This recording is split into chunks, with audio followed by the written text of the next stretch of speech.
In this video, we will look at the structure of the elbow joint and the wrist joint. First, the elbow joint.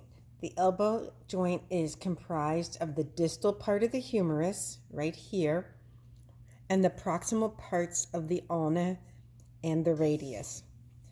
And we can look at the elbow joint from the anterior side or from the posterior side, and we're going to do both. So here's our distal humerus. On the posterior side of the distal humerus, right here, we have that large single olecranon fossa. On the anterior side of the distal humerus, we have the lateral radial fossa and the medial coronoid fossa. So two fossas on the anterior side, one on the posterior side, remembering that you're in anatomical position for this. So let's start with a posterior view of the elbow joint. There's the olecranon fossa right there.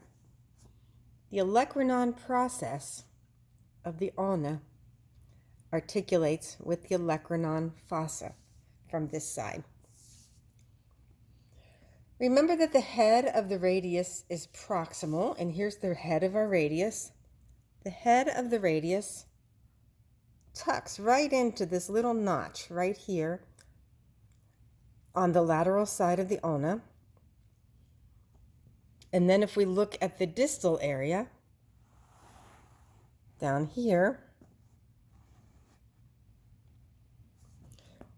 we can see that the head of the ulna tucks into a little notch on the distal part of the radius. So I'm going to let you look at it from here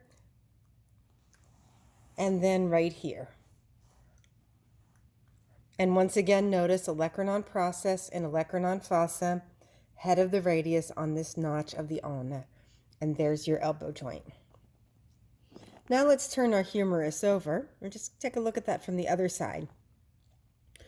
Once again, we'll tuck that olecranon process of the ulna into the olecranon fossa of the humerus. We'll lay it like that. We'll put our head of the radius right here into this notch. And let me get that oriented correctly like this. And just one thing to notice, when you bend the elbow joint, the coronoid process of the ulna goes into the coronoid fossa of the ulna, and the head of the radius goes into the radial fossa of the humerus. Coronoid process into coronoid fossa, radial head into radial fossa of the humerus. So there's the elbow joint anteriorly.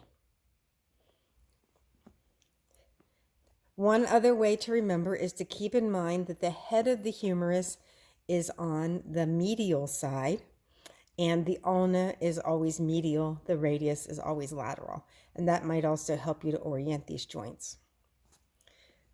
So that is the